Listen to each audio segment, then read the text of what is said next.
All right, welcome back, guys. Good morning. What we are doing today is we are working on our chain link fence inside this bush. Why are we doing this now? I would really like to do the shed. This is where I'd like to put the shed, but I really don't want to build a shed and then have to build a chain link fence 1.5 feet behind it. So the first step that we did was running this string line. This was set off of the pins that Survey had put in. We offset this 24 inches from the Survey pins. The reason that we did that is this fence is going inside this bush and we had no way of actually running a string line on the property line. So we ran it offset and then we measured from here to set these posts. Because we're building this in a bush and because we have essentially sand beneath us, we augured out all of these posts instead of driving them. So you can choose to use a post hole driver to drive your posts in. But I have about 3.5 foot frost line here, and the posts that I have won't do 3.5 feet into the ground. And if I drive them in, when I get into the sand, it has no support for it whatsoever. So we are going to drill these posts and then we're going to concrete them in. So we are going to get the posts in and we are going to get the line posts in. Now, the two differences: line posts are just the posts that support the link and the top rail along the whole way.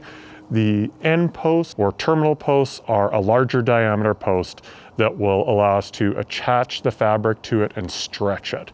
We have 3 end posts, 1 at each end, 1 in the middle for a gate, and then we have 7 line posts.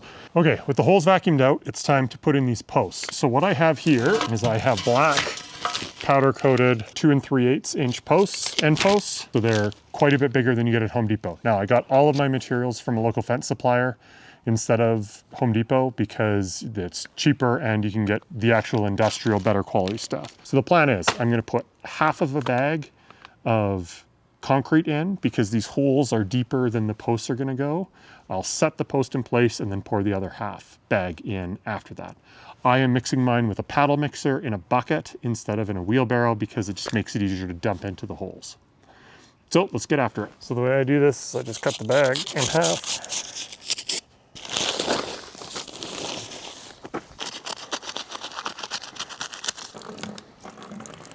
Now, never do it yourself like this, always measure, but I have a calibrated eye that tells me how much water.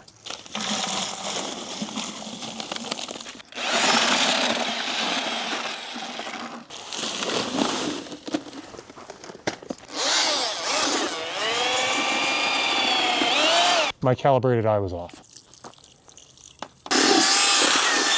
All right, let's get this dumped in the hole.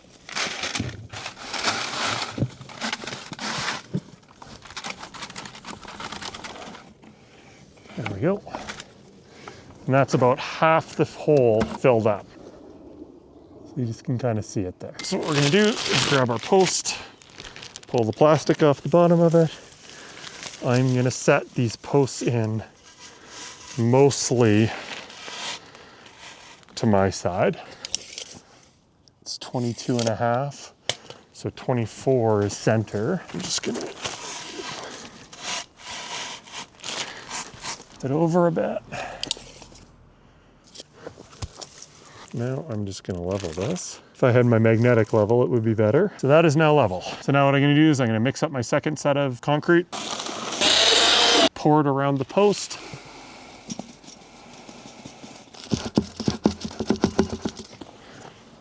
tamp it, pull the plastic off, and then double check level. It's level, and then this post is set. All right, we're gonna skip the line post for now. I'm gonna go straight to another terminal post. So I'm gonna get this one done and the corner one done, and we'll come back and we'll talk about the line posts.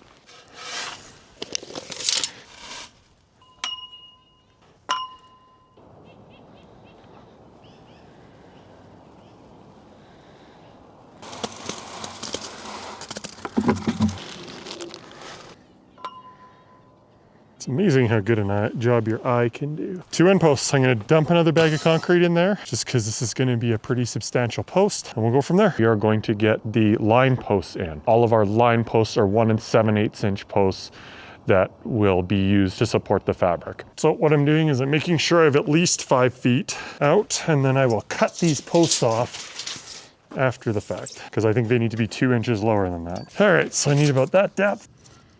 It's not bad. One thing you didn't see is when I was doing this post, it kept sinking. My holes are deeper than the actual posts themselves. The posts only embed about 2 feet into the concrete. What I did to solve that is let the concrete set up a little bit, and then I came back and I just pulled the post up a little bit as the concrete was setting, and then it allowed me to have it not continue to sink into the concrete. Now that all these posts are in, this bush needs to go away on this side. Both these bushes were planted on our side of the property line, where the rest of the bush is planted either on the property line or on the neighbor's property line. So we're doing all of this because our neighbor really wants to keep as much of this hedge as possible and then just have it fill in the chain link itself. We threw a string line up. It kind of weaves its way through the bush down there. This is at 5 feet. So this post is almost perfect. This one's a little low. This is one of the ones I ran into trouble with it sinking into the ground here. So what I'm gonna do now is I'm gonna go along here on each of the string line posts. I'm gonna mark all the line posts 2 inches below the string line. That'll give me space for these line post caps. So these go on and it allows it to sit flush, and it needs 2 inches to be below so that this is at the same point all the way across. And then we're gonna cut them off with a reciprocating saw. So I'm using this tape because if you wrap it all the way around, it gives you a nice even cut, and it will also give a place for the reciprocating saw to run so that it doesn't mar the post. These are all now marked down 2 inches. So what I need to do now is take the reciprocating saw, and I'm just gonna cut along the top there, and I'm gonna cut all of these off. There we go. All right, so all the posts are cut. The end posts are still marked. This fence is not straight on the top. From the back post to the front post, it'd have to be probably, I don't know, 1.5 feet up here. So it does a little bit of a gentle curve and peaks in the middle and then starts running to the other side. So I'm just getting the string line in, and then we'll get to work putting the top on. All right, so this is what we have for top rails. They have swaged ends. So what that means is that they've crushed in a machine, they've crimped down an end so that this end will actually fit into the other end. You can have a continuous line of top rail. I don't have a continuous top rail here because I'm gonna split the top rail at the gate post so that it will go into the gate post, get split there, and then a new run will happen to the other side. And what we have is we have these, I don't even know what these are called, these cups. They get put in a band like this, and then they get fastened onto the post itself, so that holds it going forward. So what I'm gonna do is take one of these bands and one of the cups, and I'm gonna thread the carriage bolt through it in a very convoluted way. And then the nut is just gonna go on loose. So then this can go on the post.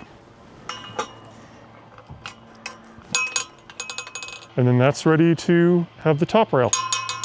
All right, so we're gonna take our post cap, our line post cap, and we're gonna slide it on. And I believe that that end goes towards here because this is the edge of the fence. Now, I'm actually gonna take this cap off and slide it on here. If I can shove this bush out of the way, slide that in on there.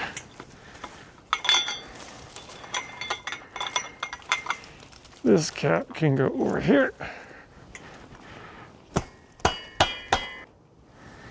So now that that is in, and I have a bush pushing against it, I need to take a impact ratchet with an adapter and a 1/2 inch socket. I'm gonna get myself in the bush.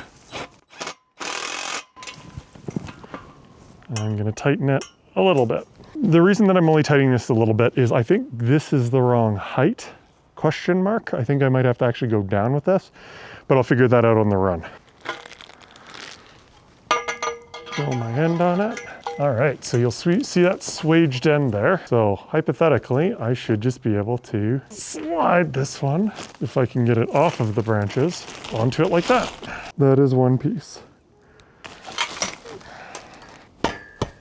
Now, when we get to here, this piece is obviously too short to reach here. So what we need to do is take a measurement from the swaged end here, where it starts to taper, because that's the flat part, to the center or to the end of this cup, and that'll give us our length. I want the non-swaged end. So this end is gonna go into my swaged end, this end's gonna go into the cup because the cup will be hidden.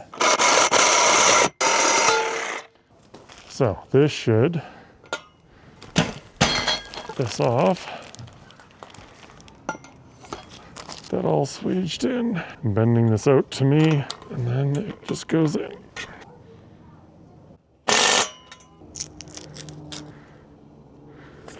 I'm just going to continue with my cut rail and hope that my marred up section is long enough to be in here. I think that piece needs to go. Slide that in there. This is going to go in here. There we go.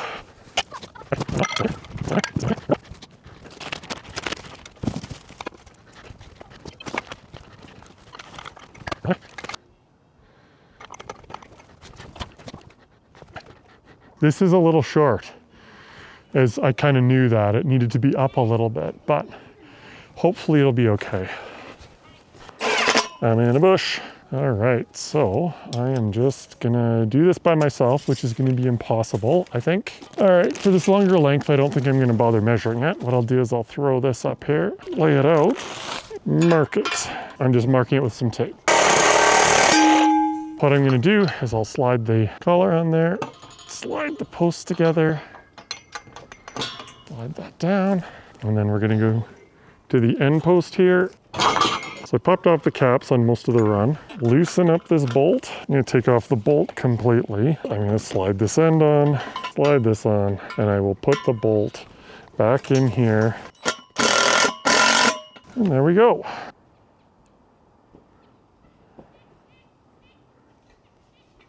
So does anyone see a problem here?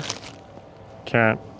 Yeah, so I need to get this off. All right, we're back the next day. So what I need to do now is get the fabric on here. But first, I need to put the tension band on the bottom. I should have another couple parts for this. I wanted to use a brace band to wrap this around. I forgot to order them. So what I'm gonna do is I'm just gonna wrap it around the post, and then I will come back with the brace bands after the fact, and I'll just do the work from the other side of the fence. But I need this in place before I put the fabric in place. I'm gonna go about three inches up on here.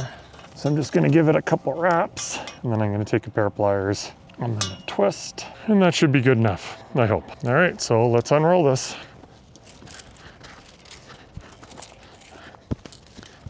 Because this post is the high point, I'm gonna do, I think, a wrap around here before I continue on. And give myself a whole ton of extra.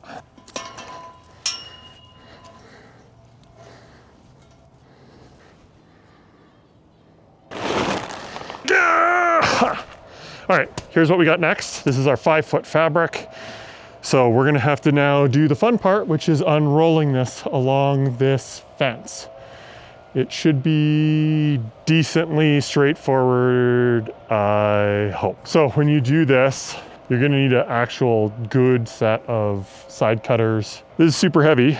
This amorphous blob of goo, now that I've unwrapped it. I am following my guide directly from what SWI Fence on YouTube is doing. So go do his thing, because this is what it is. So I'm taking this top diamond, I'm clipping it off. I'm gonna take my pliers, I'm gonna bend it over like this so that it looks nice. We wanna do two things. We wanna make sure these diamonds are dead center of this top rail, and this is to the edge. So what we're gonna do is grab our stiffening bar, and I'm gonna weave it down through here on the mesh, and it should go all the way through pretty easily. This is 5-foot fabric, so I need 4 of the tension bands. One side of the tension band is flat-ish and the other one is curved. My fabric is going on the outside here, so I need the flat side out to my side. So I'm gonna stretch it around, get that on. 1, 2, 3, 4. I have my bag of nuts and bolts, so I'm gonna take one, and pick it back up. And we want this one as close to the top as possible. So I'm just sticking that on like that. Okay, so I'm gonna get this back in there. Then I'm gonna get in the bush We're gonna go down 4. 1, 2, 3, 4. And then I'm tall, so I'm gonna do this to not block the camera shot. But ideally, I would just walk around. So what I'm gonna do is I'm actually gonna do the bottom next. Okay, I'm going up 5. 1, 2, 3, 4, 5. Now we're gonna take this fence and stretch it out the whole length. All right. So I have the other 20 feet of fencing, which this does not look like 20 feet, but we'll put this on and then we'll have to trim a bunch off afterwards. So they just absolutely destroyed it and they cut it. So what I'm gonna do is I'm gonna take off one of these, figure out where it goes, and trace it down to the bottom. I'll cut the bottom off of it. And then I'm going to unthread it by just twisting it out.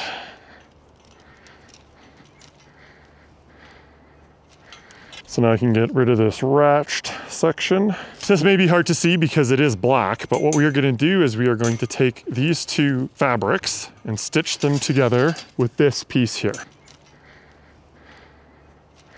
As this is gonna get woven through this diamond first.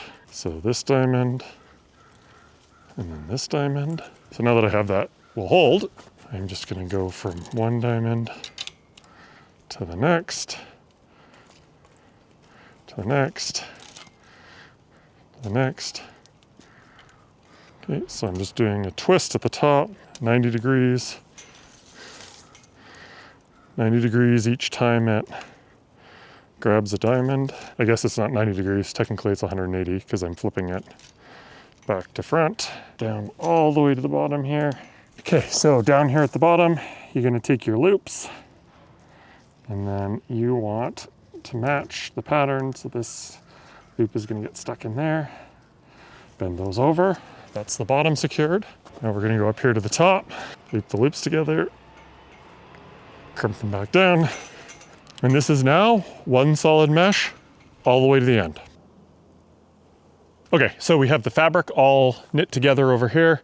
What I need to do is just pull it a little bit so that I can go to here and get it far enough that I can stretch it out. And I'm gonna use a ratchet strap to do that instead of any fancy tools. I have plenty of mesh here to make it to the end. Now what I need to do is stretch this. There are specialty tools for that. I'm doing this once and I plan on never doing it again.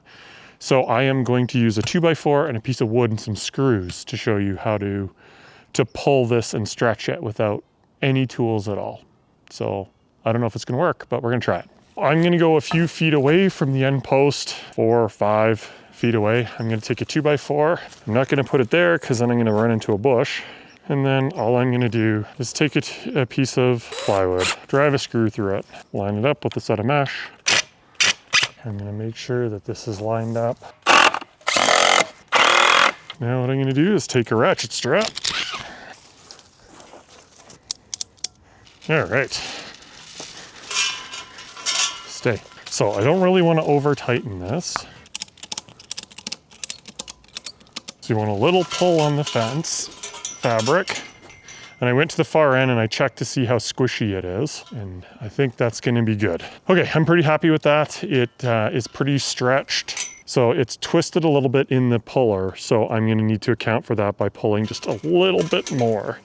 So what I'm gonna do is I'm gonna take this guy off here. Open that up. And I'm gonna go to the bottom. So let's wind this guy out.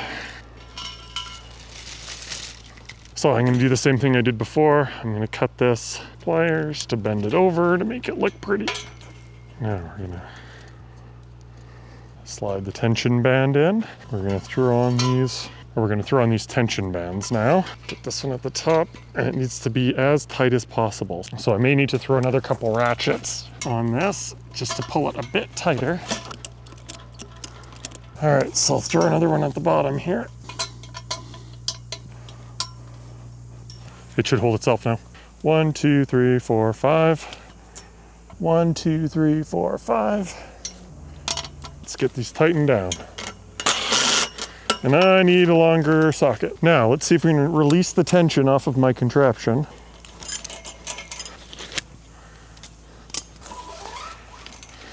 Then we're gonna pull this off. There we go. All right, so the next thing I'm gonna do is tie up the top here. So you want the diamonds in the center of the top bar. Wire tie, I'm gonna go around and I'm gonna loop it back. Need to get better pliers. Grab another one and go 1, 2, 3, 4, 5, 6, 7, 8, 9. Then pinch it over. All right, we're gonna get the rest of them done. I don't know if that's the way it's supposed to go, but that's the way it's gonna go. So we're counting 1, 2, 3, 4, 5, 6, 7, 8, 9. We're gonna take our tie. We're gonna come in with our tie from the back side, loop it around. I'm gonna crimp that. So my ties are galvanized steel with PVC over top of them. So if you're using aluminum, I don't think that you can do this because they won't hold. But so I'm lifting it up so that my diamond is in the middle. I'm looping the tie around the back. I'm coming around to here. I'm taking my pliers where it bends over, where it's gonna loop around. I bend it 90 degrees sideways, which catches there. And then I'm gonna go over top, I'm gonna bend it back and crimp it.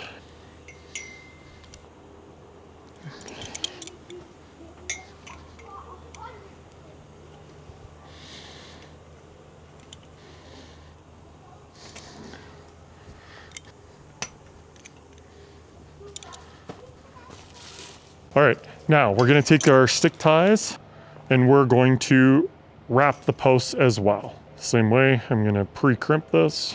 We're gonna go around the post, back to the wire, then bend it over.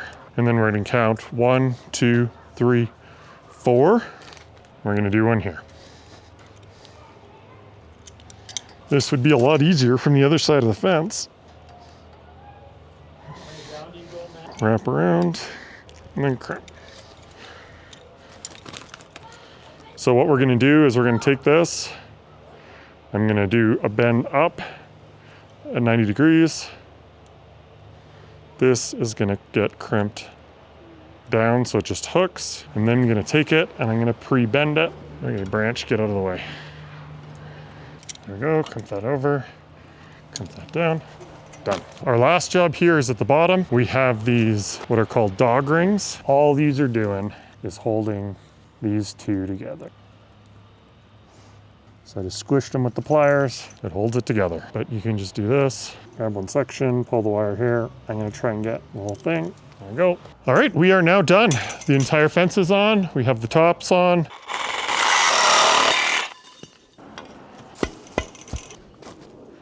Everything's tightened down. The fence is pretty nice. There's a couple places it's pushed out and a little bit bowed by some of the branches. The style of bush tends to grow away from things rather than into it. So I'm probably just gonna leave it how it is, but I'm quite happy. This was legitimately a 2-day job. 1 day to set all the posts and then 1 day to do everything else. We did it in 3 just because I didn't have enough time yesterday to put the mesh on. And we're about, I don't know, 5 hours total into the whole thing, maybe 6 hours. So an easy weekend job.